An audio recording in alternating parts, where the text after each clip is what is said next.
Imagine being a teenager in Ghana today. You've aced your exams, you've got the grades, but instead of celebrating, you're lying awake at night, wondering how your family will afford next semester's fees. That crushing weight, that fear of watching your future slip away over money, is exactly what Ghana's new no-fees stress policy aims to destroy.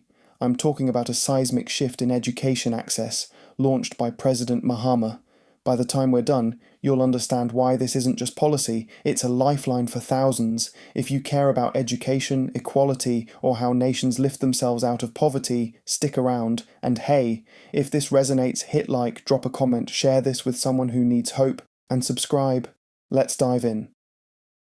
Well, that Ghana may be closer than we think. President John Mahama has just launched what might become one of the most transformative education policies in Ghana's history, the No Fees Stress Initiative. This isn't just another political slogan, it's a direct response to the heart-wrenching reality of thousands of Ghanaian students who've had their academic journeys cut short because they simply couldn't pay. Koforidua, Eastern Ghana, July 2025. The atmosphere's electric.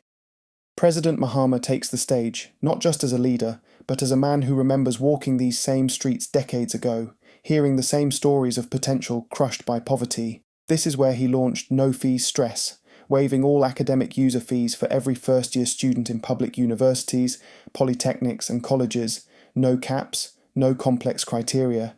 If you're a freshman, your fees are covered. This isn't vague gesture, it's the cornerstone of Mahama's Reset Ghana agenda, a direct fulfillment of his 2024 campaign vow. Less than a year after taking office, he's turned rhetoric into reality. And the symbolism? Koforidua isn't just any city. It's a heartbeat away from rural communities where families sell land or take predatory loans just to keep kids in school. Mahama knows this. He said it himself. These aren't isolated stories, they're real stories of real people. Let's rewind. Before he was president, Mahama was listening. He met students like Kofi from Tamale, top of his class in science, but forced to drop out because his mother, a tomato trader, couldn't scrape together 500 cedis. Or Amma in Kumasi, who deferred medical school for 3 years, watching peers move ahead while she hawked phone credits. These aren't anecdotes. They're systemic fractures in Ghana's education pipeline. The data's brutal. UNESCO estimates Ghana's tertiary enrollment at just 20%. For every student on campus, 4 are left behind, not for lack of brains, but cash. That's why no fees stress targets first years. It's tactical. Year 1 is the breaking point. Get students through that door and retention soars. The response? Explosive. By mid-June, nearly 130,000 students had registered online. Over 100,000 completed applications. That's 100,000 families breathing easier tonight. Okay, but how's it funded? The Students' Loan Trust Fund, SLTF, is the engine. As of July 1st, they'd disbursed second semester loans to 19,703 students across 135 institutions. And 19,500 plus got fee reimbursements, cash back for fees already paid. The real game changer? GETFund.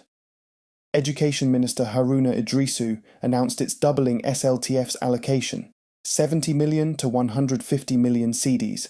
That's rocket fuel. And it's smartly structured, a revolving fund. Loans get repaid, money gets recycled. Sustainability 101. Then there's inclusion.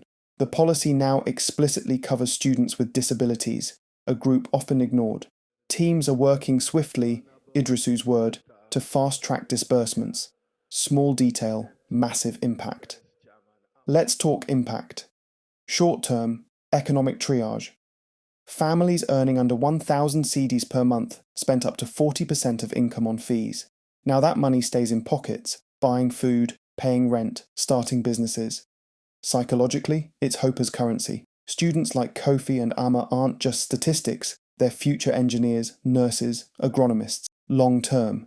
This could recalibrate Ghana's economy. The African Development Bank says every dollar invested in tertiary education yields $4 in GDP growth.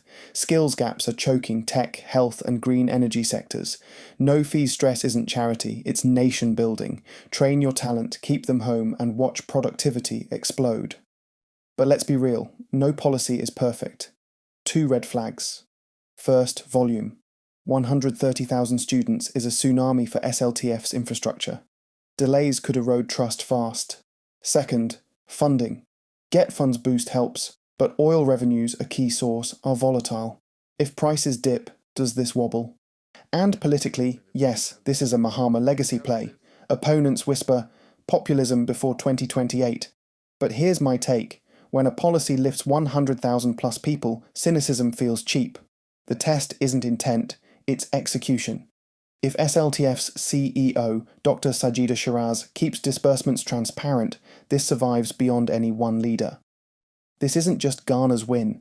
It's a case study for Africa. Nigeria struggles with loan scandals. Kenya's HELB is overstretched. Ghana's model, state funds plus agile trusts plus private partnerships, could be a template. The real lesson? Listen to the streets. Mahama didn't cook this up in an air-conditioned office. He heard the pain, then engineered the solution. That's how you're set a nation. Policy with proximity. So, where does this leave us? Ghana's bet is clear. Education isn't an expense. It's the highest yield investment a developing nation can make. No-fee stress won't fix everything overnight.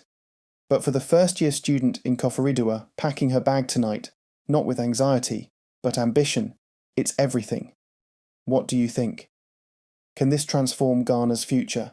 Should other African nations replicate it? Debate me in the comments.